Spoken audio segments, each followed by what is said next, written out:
मी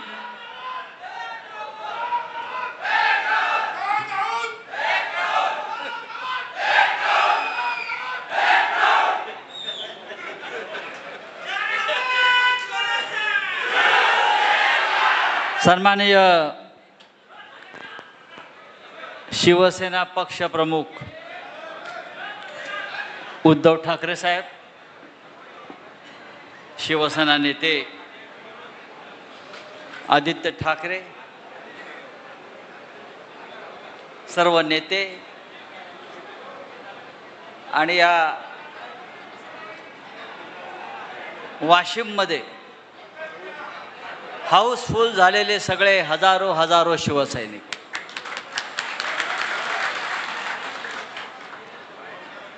हा एवढा आता प्रचंड उत्साह आहे, काय बोलायचं.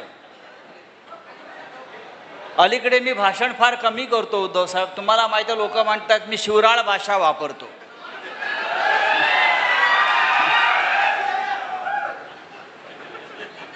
मी अत्यंत सभ्य माणूस आहे. माझ्यावर हिंदू हृदय सम्राट शिवसेना प्रमुख बाळासाहेब ठाकरेंचे संस्कार आहेत आणि ते संस्कार असे आहेत की हरामखोराला हरामखोरच म्हणायचं, हरामखोराला हरिश्चंद्र म्हणायचं नाही. हा तुमच्या इथे 50 कोटीवाला हरामखोर जन्माला आलेला आहे. बैल विकतो, गाढव विकतात, बकरं विकलं जातं. तुमच्याकडे 50 कोटीला खासदार विकला गेला. आता या खासदाराचं करायचं काय? या खासदाराला 2029 साली परत दिल्ली दाखवायची नाही. मी इतकंच सांगायला इथं उभा आहे. हा गद्दार, बेईमान, माननीय शिवसेना पक्षप्रमुख उद्धव ठाकरे यांना 4 तासापूर्वी सांगत होता, साहेब मी कुठेच जात नाही, मी तुमच्या बरोबरच आहे.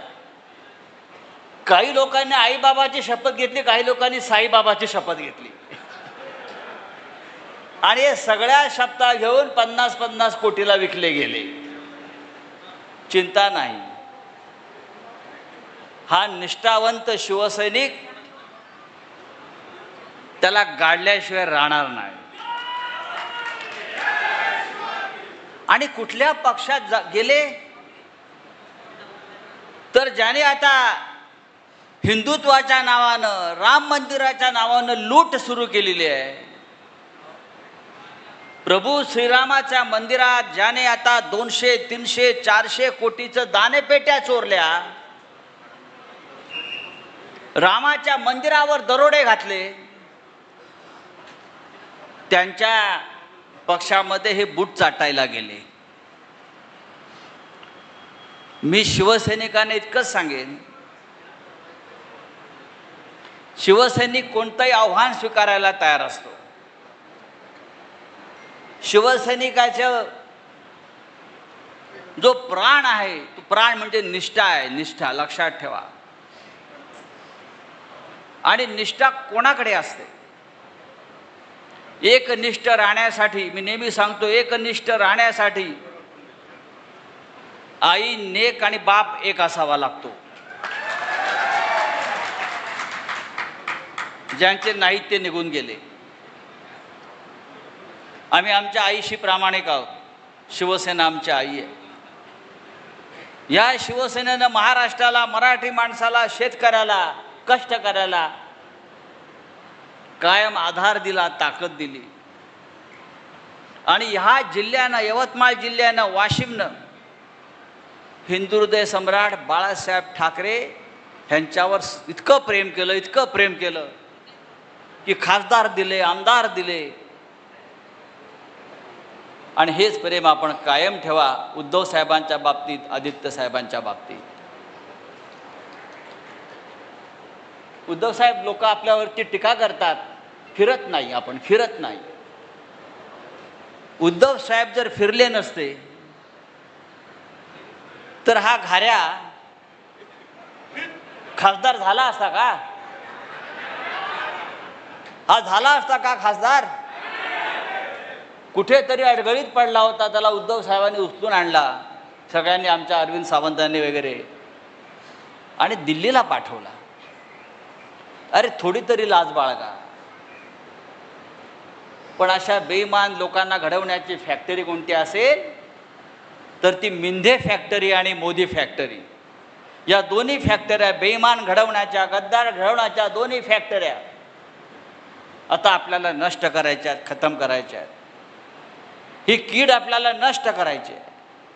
या मातीमध्ये पुन्हा एकही गद्दार निर्माण होता कामा नाही, ही शपथ आपण खाल्ली पाहिजे. आणि मला खात्री आहे, ज्या पद्धतीचं वातावरण मला इकडे दिसतंय विदर्भात, नागपूरला साहेब उतरले, प्रचंड स्वागत. सकाळी तिकडे यवतमाळला प्रचंड मोठा मेळावा आणि स्वागत.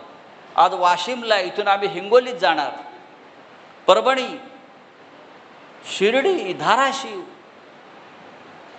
असं एक एक एक एक जिल्हा आणि किल्ला सर करत आम्ही निघालेलो आहोत उद्धव ठाकरे साहेबांच्या नेतृत्वाखाली. असेल हिम्मत तर यासमोर. देखेंगे किसमें कितना है दम. हे दाऊद बिऊद सोडून द्या. माझ्यासारखे हजारो राऊत या पक्षामध्ये आहेत, जे बाळासाहेब ठाकरेंनी घडवलेले आहेत, जे उद्धव साहेबांच्या खांद्याला खांदा लावून काम करतायत. आणि आपण सगळे हजारो लाखो शिवसैनिक आजही निष्ठेने उभे आहात. ही निष्ठाच आपल्या पक्षाला परत एकदा या महाराष्ट्रावर सत्ता आणून दिल्याशिवाय राहणार नाही, आणि प्रत्येक गद्दार काढल्याशिवाय राहणार नाही. इतकंच सांगतो आणि तूर्त थांबतो. आपल्याला उद्धव साहेबांना ऐकायचं आहे. जय हिंद, जय महाराष्ट्र.